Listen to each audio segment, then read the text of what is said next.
अजित पवारांसोबत आपण सत्तेत जावं, तर दुसऱ्या गटाचं असं म्हणणं आहे की भाजप सोबत आपण सत्तेत जावं.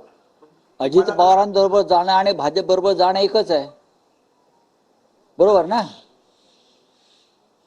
मी शरद पवार साहेबांना ओळखतो, जवळजवळ त्यांच्या बरोबर मी रोजच असतो.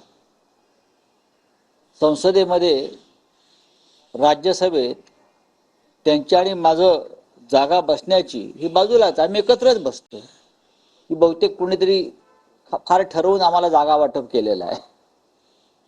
मला असं वाटत नाही की माननीय शरद पवार साहेब त्यांनी जो विचार पुरोगामी महाराष्ट्राचा,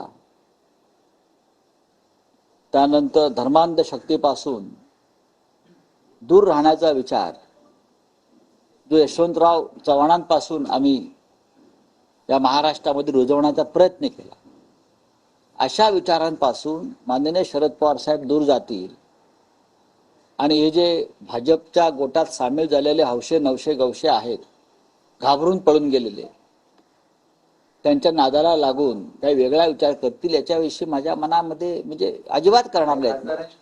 आणि दुसरा असा आहे की याबाबत मध्यस्थी कोण करताय, कोण करताय अशी माहिती की अदानींच्या घरी नाही, या संदर्भात मोठा उद्योगपती कशाला, गौतम अडाणींचं नाव घ्या ना तुम्ही, तुम्ही कशाला लाजताय?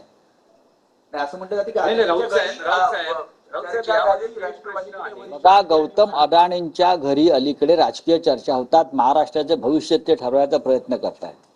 कोण? गौतम अडाणी, ज्याने महाराष्ट्राचं विमानतळ ताब्यात घेतलं, ज्याने धारावीसह हजारो एकर जमीन मुंबईची गिळली, ज्याने महाराष्ट्राचे जकात नाके ताब्यात घेतले सत्ता आल्याबरोबर, हे गौतम अडाणी महाराष्ट्राचं सामाजिक आणि राजकीय भवितव्य ठरवणार आहे.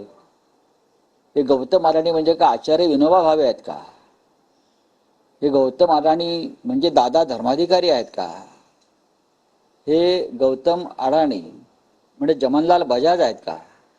हे गौतम अडाणी म्हणजे सन्माननीय आदरणीय यशवंतराव चव्हाणजी आहेत का, की जे या राजकारण्यांच्या गटातटामध्ये मध्यस्थता करून महाराष्ट्राला पुढे नेण्याचं काम करतायत? काय आहे?